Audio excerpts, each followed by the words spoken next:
Live from sunny South Florida, broadcasting around the world. You're listening to the Dennis Hendrickson Podcast.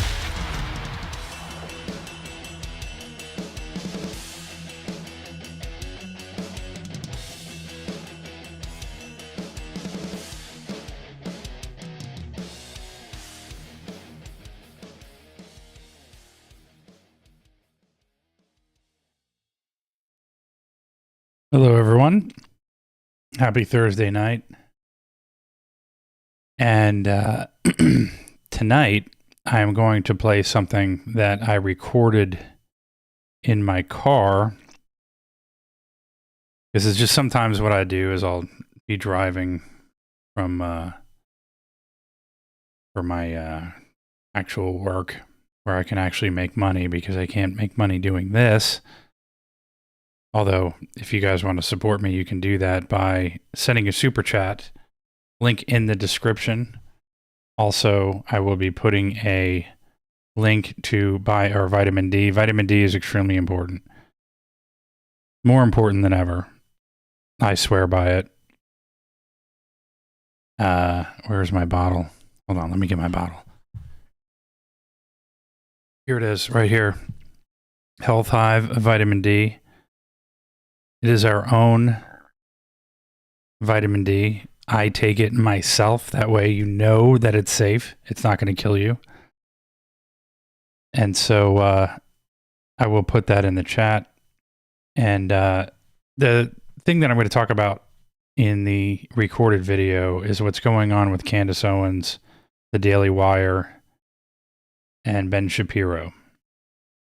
And really, ultimately, all of alternative media and the demoralizing nature of it all from the standpoint that it seems the alternative media is no different than mainstream media. And sometimes when you're driving, I think a lot of you probably know this, that when you're driving, you sort of get ideas in your head. So I keep a camera in my car. And if I come up with an idea and I want to talk about it, I'll start recording it.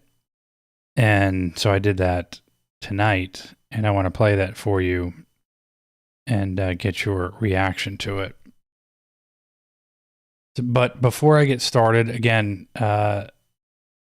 be sure that you click the like button, subscribe if you're not already subscribed. If you are a YouTube viewer, I encourage you to go to Rumble and follow me there at rumble.com/Dennis Hendrickson. Kazan is back. Kazan, I missed you.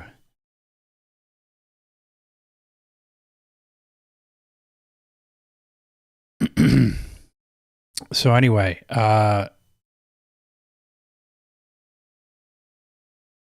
let me go ahead and play that video. I will be in the chat. And so if there's any questions or anything like that, or any comments or whatever, I'll be paying attention to that. I'm sorry, I'm kind of delaying here. I'm just watching everything come through here. Just making sure that everything is working properly. And I'm going to, because we are streaming right now on Odyssey, YouTube, Rumble, and Twitch and X, formerly known as Twitter. You can follow me there. But yeah, I definitely encourage that you go to Rumble and follow me there. And I am going to go ahead and play the recorded video that I did earlier today. And I'll come back after it's done and answer any questions, or we can discuss it further from that point. This thing with Candace Owens and Ben Shapiro with the Daily Wire has been going on a little bit, and I haven't really discussed it at all because I've kind of let it play out. I'm trying to sort of not really take a side, but take it all in and kind of give my opinion, even though I've never really been a fan of Ben Shapiro and the Daily Wire, because I've always been suspect, especially because he was somebody who called people who didn't take the vaccine. He was very critical of them. He was a never Trumper, and he has backing from billionaires with a particular background. And whenever that happens, I automatically don't trust you, because to me, there's an agenda going on when it comes to having backers like Ben Shapiro and Jeremy Boring have when they create their platform or their Daily Wire, their business. And the firing of now let me go back to Candace Owens. Candace Owens herself was a liberal, who said that Donald Trump had a small penis, and then all of a sudden came out. She did a video coming out as a conservative, and now was working for the Daily Wire. I think she was doing stuff before that, made it to the Daily Wire, was working with the Daily Wire, then gets fired for the Daily Wire. And the rumors are, or there are rumors circulating on why Candace Owens, or speculation on why Candace Owens was fired. No one really knows why.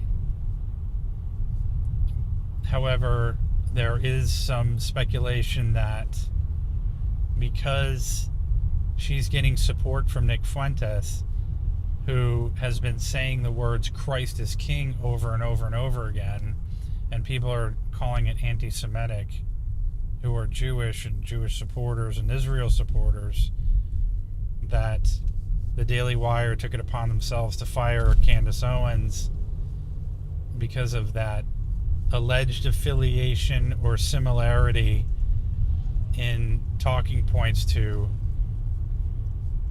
Nick Fuentes. Now,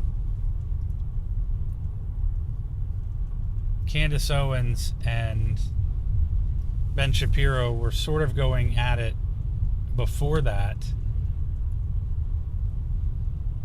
and Candace Owens has made it pretty clear that she is not in favor and does not support Israel and what's going on in Palestine. And I won't get into all of that, but it's at the point now where a lot of the world, other nations across the world, are turning against Israel for what is seemingly, we're not there obviously, so we can't prove this, but seemingly this relentless pursuit of destruction in Israel, as opposed to a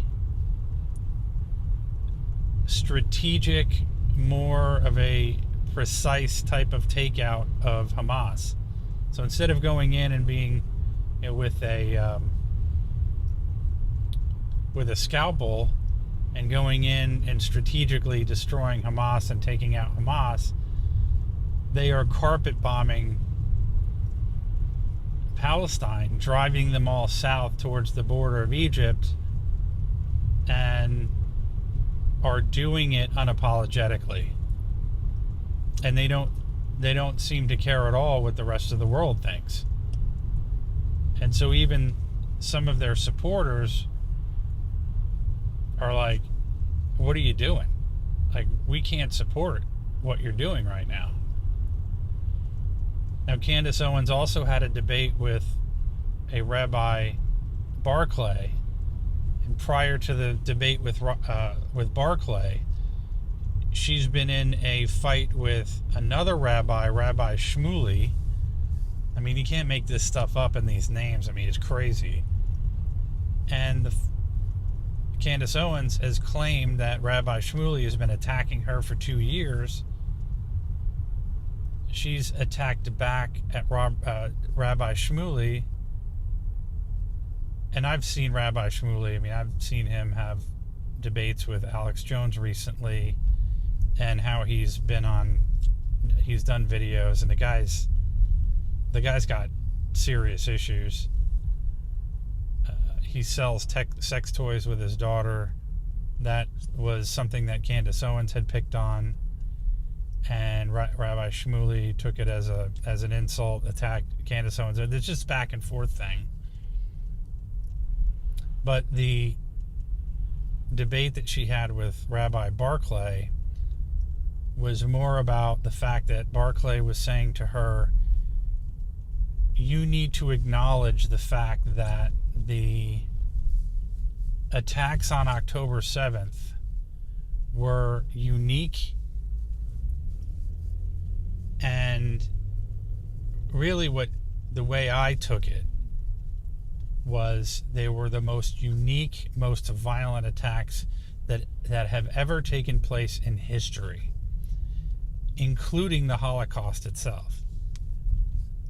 And then arguably the Holocaust, if you were to compare that to other atrocities by other dictators like Mao Zedong and Stalin, and the list goes on, it's arguable that there are even worse atrocities than the Holocaust.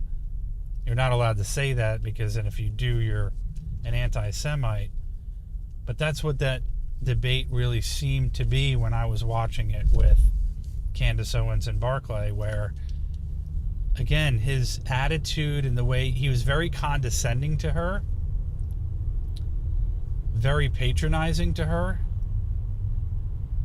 and really treated her, I thought, very badly and unfairly.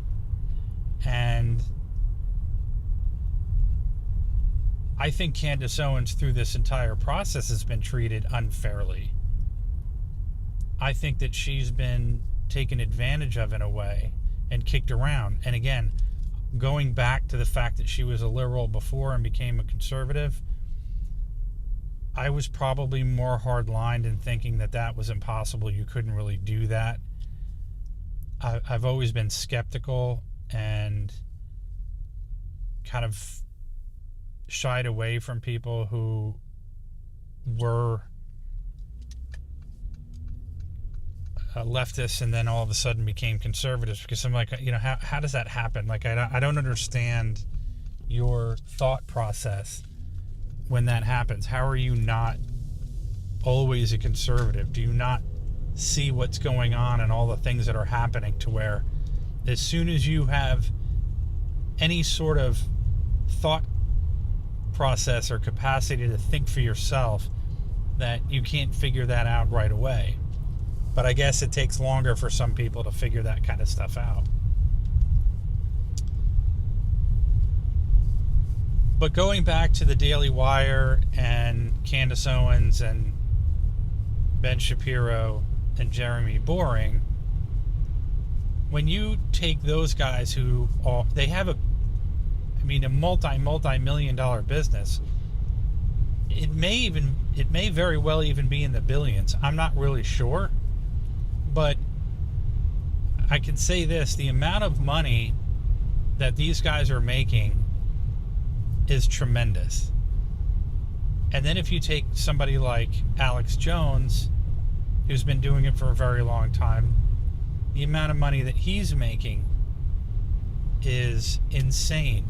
And now, after the Sandy Hook trial, he is now having, I'm not sure how it all has worked out to how much money he's having to pay the families.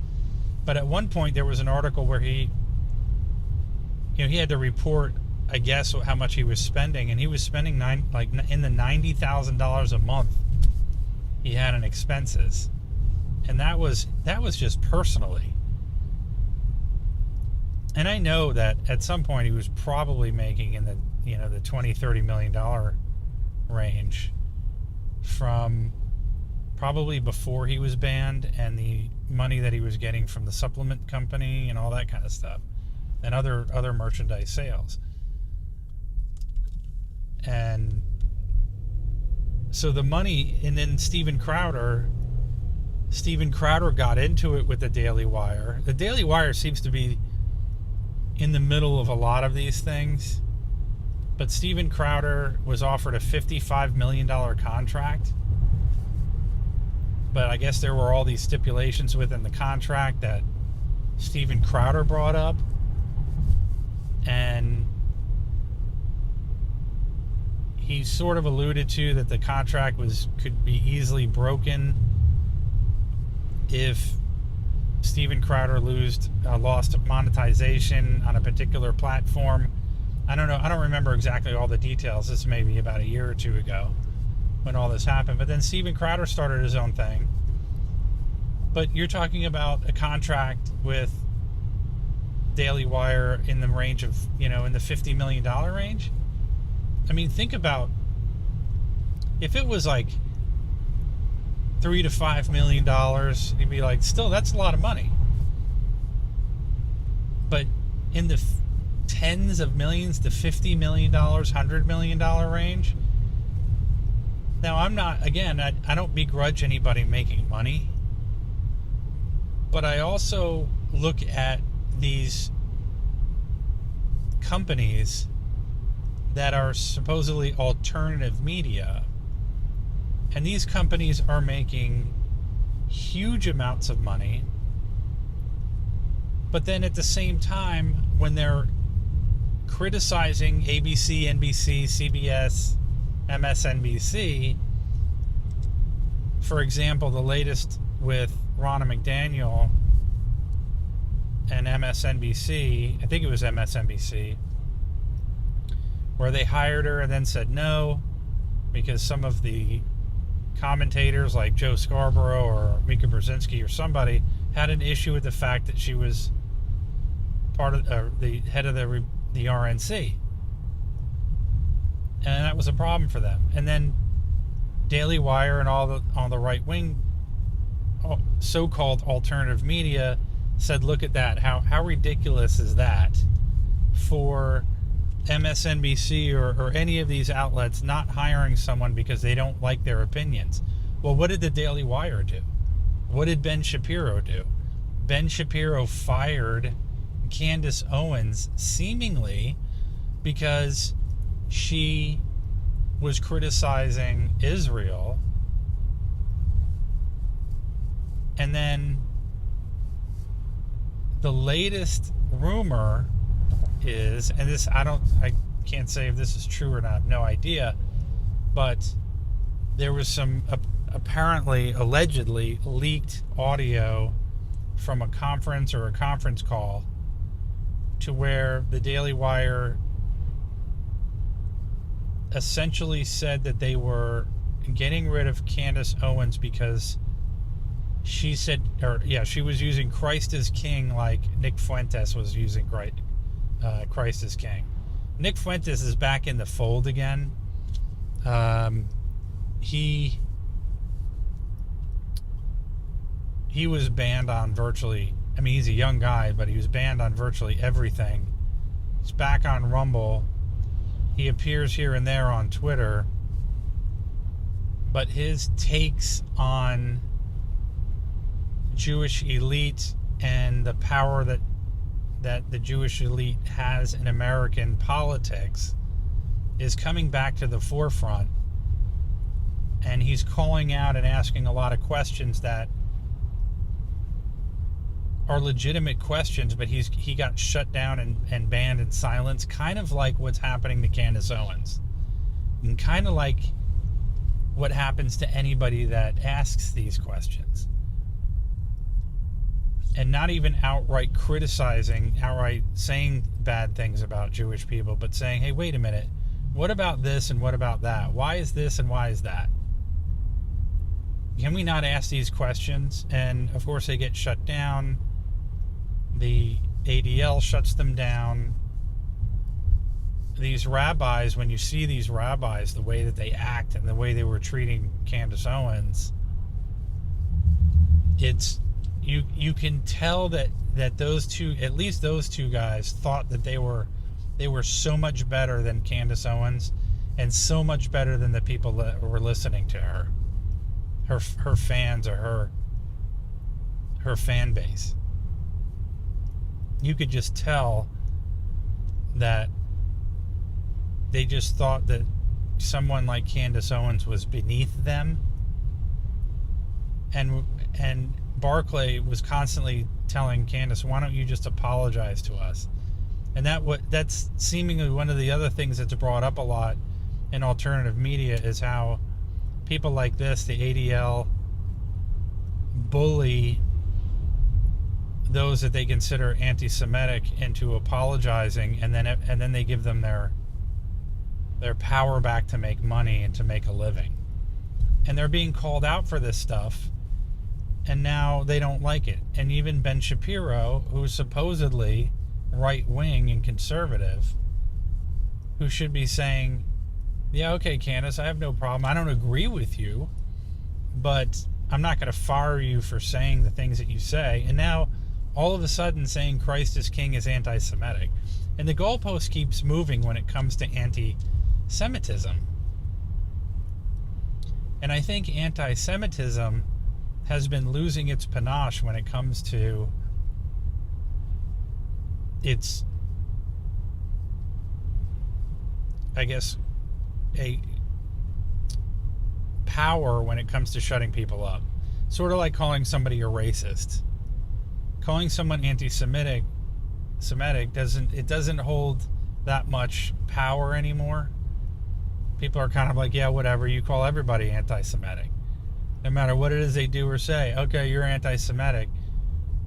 And also people are starting to realize that ADL and other these sort of justice leagues, whatever you want to call them, and I can get into this. In fact, I will get into this now. The anti-Italian, it's not called the Defamation League, but it's an anti-Italian defamation league similar to the ADL, which was created back in the 1970s by Joe Colombo and the Genovese crime family, who was involved in the Genovese crime family. And the idea of this league was,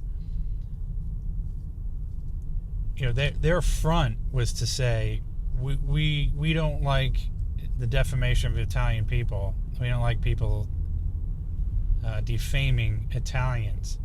But the real idea of the league was to divert attention away from the mafia. In other words, the mafia, this particular crime family, was taking a lot of heat from the FBI, and they developed this strategy with this anti-defamation league to picket FBI headquarters, threaten advertisers like Ford and Alka-Seltzer, because this is back in the 70s now, actually 60s and 70s, threaten advertisers and say, we're going to pull your advertising, or you should pull your advertising because these particular networks or these particular people are talking about the mafia, and the mafia doesn't exist. It was essentially to build a wall around the mafia to hide it and to divert the attention away from their criminality. And I think you could argue that the ADL is similar in nature, to where this aggressive use of the word anti-Semitism, and are there anti-Semites out there? Of course there are, but this use of these leagues, these anti-defamation type leagues, especially the ADL in this particular case, is to, I think, partly hide or divert attention away from the things that are not so savory when it comes to the Jewish elite. And if you question them and criticize them in any way, and you're not directly saying that you're a bad person, but you're saying, wait a minute, like, why is this happening and why is this going on, and just simply asking simple questions and then being labeled as an anti-Semite, then then I think that's what people have had enough of, and that's why people are saying, wait a minute, okay, the anti-Semite word is being overused. You're attacking everyone as an anti-Semite when they're asking a question. Why are all of these things happening over here? Why is this way? And more people are starting to open their eyes, and they're starting to ask more questions, and they're starting to come to the realization that there's something not right. And people like Nick Fuentes and Candace Owens are becoming more popular because they're out there asking the question and saying, hey, what's going on here? Why is this particular way? What's going on? But Ben Shapiro, who should theoretically be saying, yeah, Candace, I really don't think that there's anything going on there, but you're free to ask those questions. I don't have a problem with you asking those questions. He shuts her down.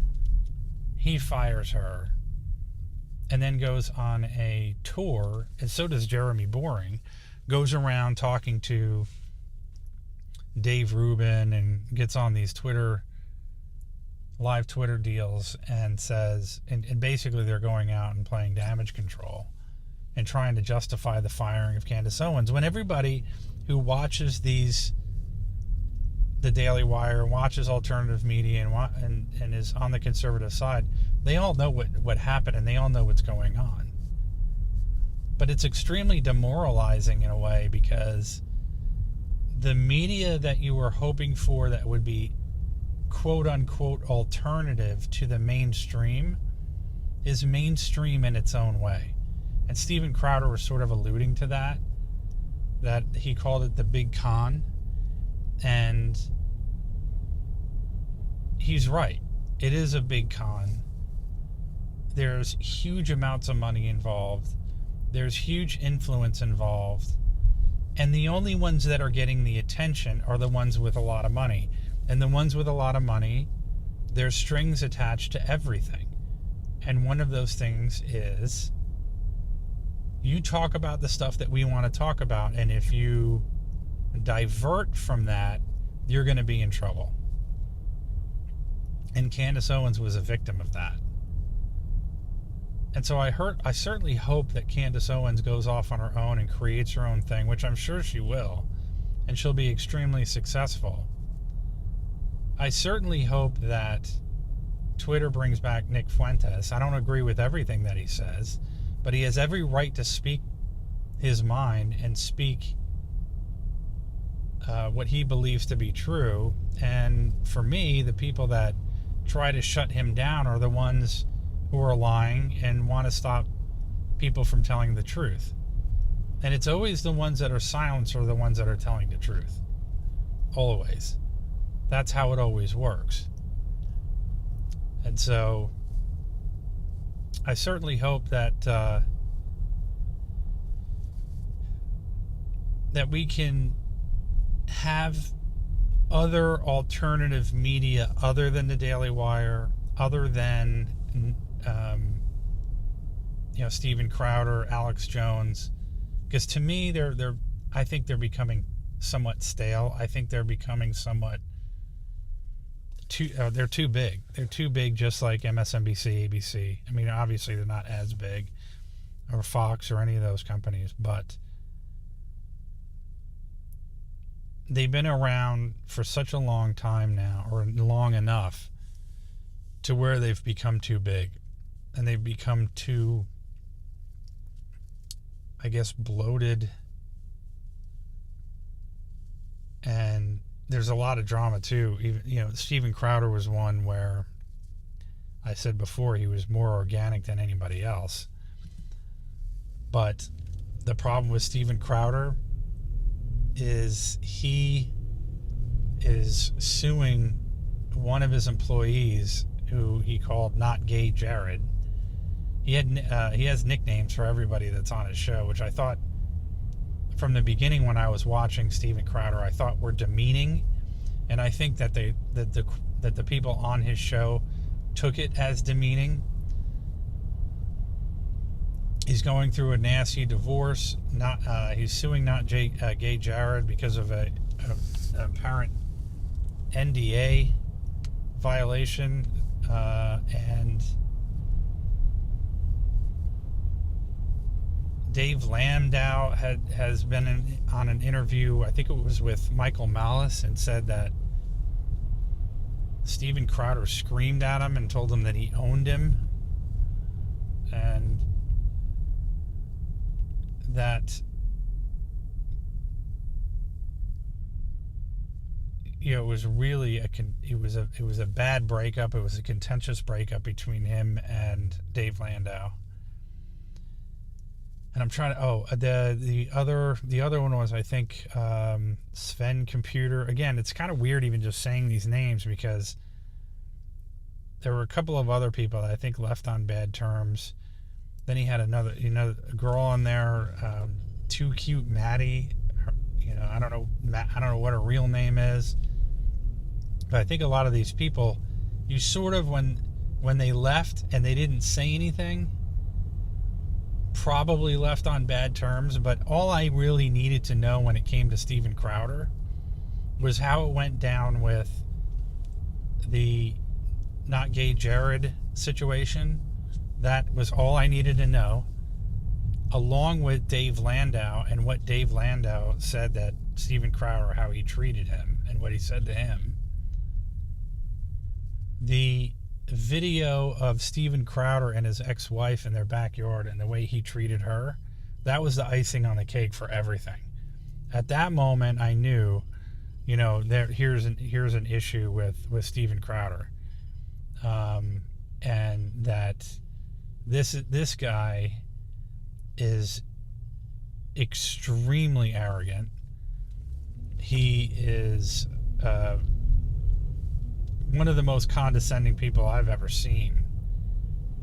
Very, very like quick-tempered kind of guy.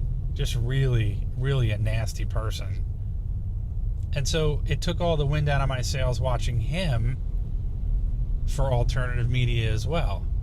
Because I can't really enjoy watching someone like Steven Crowder when I know the type of person that he is.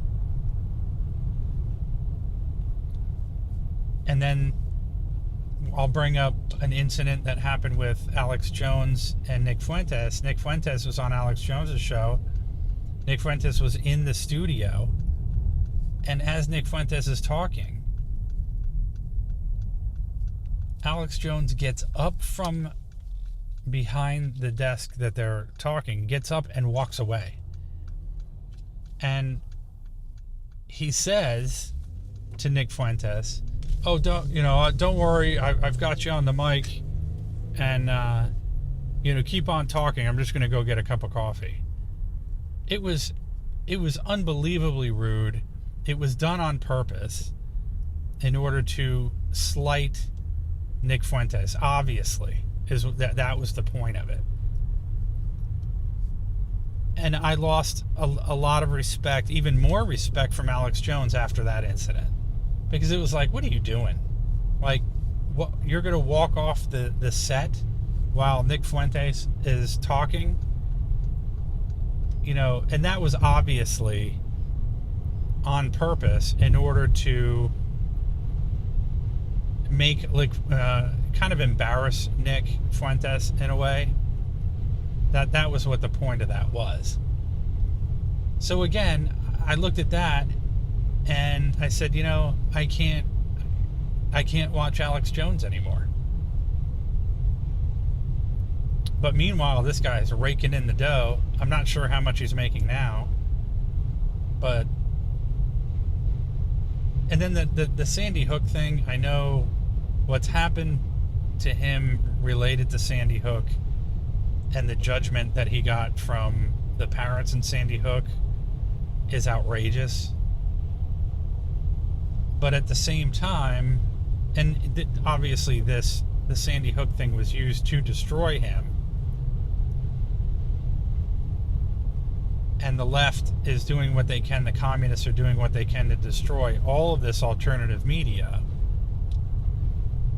that have a lot of power. But to say what he said about Sandy Hook and give them that opportunity to go after him in that way,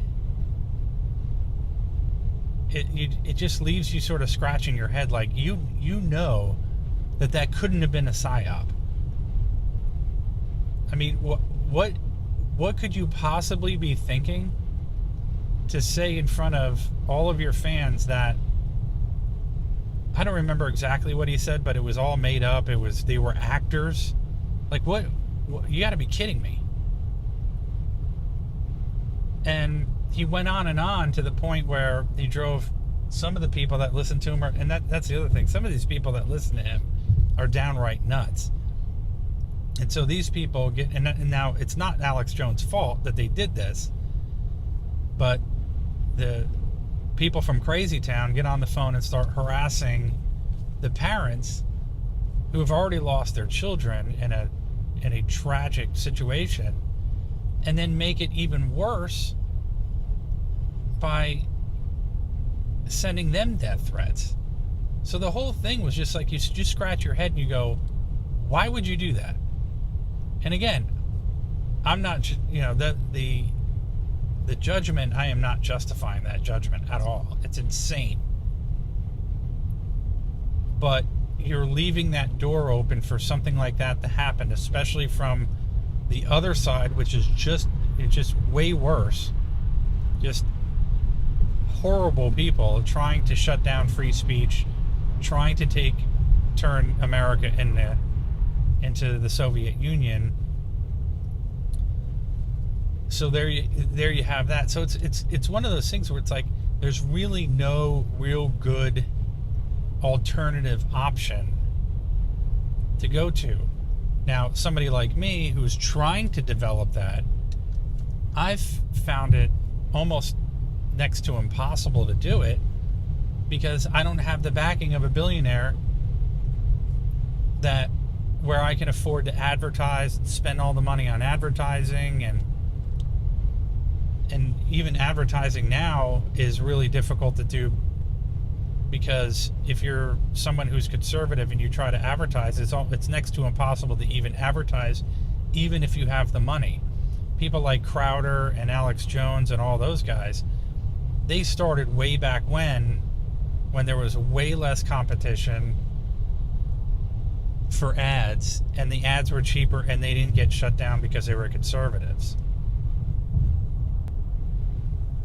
But I'm going to keep plugging away at this, giving my opinion of what I see and what's going on, and hopefully it'll break through. Hopefully some of you that are watching this know what it is that I'm talking about, and maybe you are familiar with Crowder, Jones, and even Tucker Carlson. I mean, you look at Tucker Carlson, it's like shocking that he was actually fired from Fox News, because it seems to me like Tucker Carlson is very corporate and doesn't really talk about what's going on in Israel. He doesn't criticize Israel all that much, and it makes you wonder, like, whose side are you on? And people could say, oh, well, he was fired by Fox News, so he's on our side. I'm not so sure of that. I've listened to him in some of his interviews, and they don't seem to be all that hard-hitting. But the jury's still out on Tucker Carlson for me, on really whose side he's on and who, what he's all about. But again, here's another guy. Tens and tens of millions of dollars, and it just makes you wonder, is there something more going on behind the scenes than we actually realize?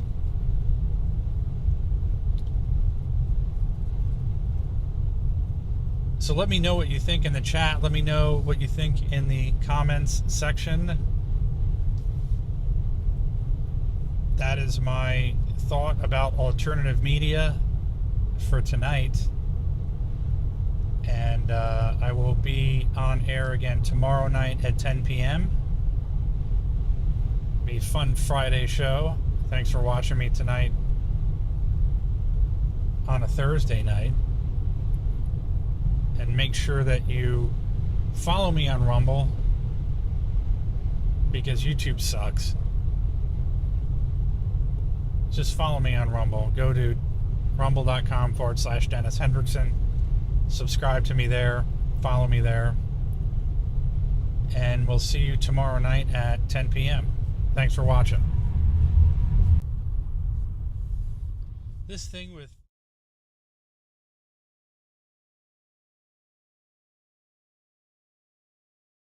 There you have it. That is my recording from my drive home tonight. Not that long ago. About alternative media and what's going on with alternative media, and I think it's pretty bad.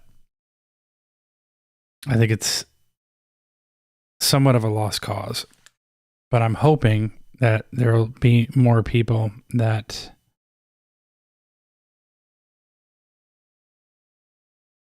will be promoted and pushed to the top that are not Alex Jones and Steven Crowder and all of these other guys. But I guess it comes down to content. It comes down to personality. It comes down to whether or not whether or not you like that person, what they bring to the table.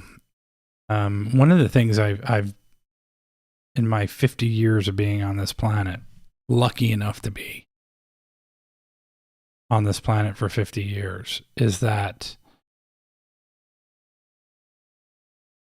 and I've been able to do this in other things in my life, but this I've struggled with, is to be very, very consistent. So the more consistent you are, the more frequent you are in doing, posting and creating content, you have to be unbelievably disciplined. And when it comes to, jobs and things like that, it's easier when the income is coming in to become very disciplined when it comes to creating content. When you're doing it sort of on the side, it's a little less difficult. But that's one thing that I've learned. But on the flip side of that, even though you are very disciplined when it comes to creating content, one of the problems is that you may get you to a point of success, but it doesn't necessarily mean that you are an expert in your field. You are not that great at that particular subject or that subject matter. An easy example of that is a tennis player. I've been playing tennis for 40 years, but I'm no Roger Federer. I didn't make it on the pro tour. I was really good at what I did, but I wasn't the best of the best of the best. And you don't necessarily have to be a Roger Federer to still be good at what you do. But the point I'm trying to make is, just because you're somebody who's been, especially in the media, the conservative media arena, you've been doing it consistently for a very long time, and there's very few of them out there right now, doesn't necessarily make you good. So that is all I have for you tonight. I will be back tomorrow night at 10 p.m. I appreciate you all being here and watching. And leave comments in the comment section. Be sure to subscribe, hit the like button.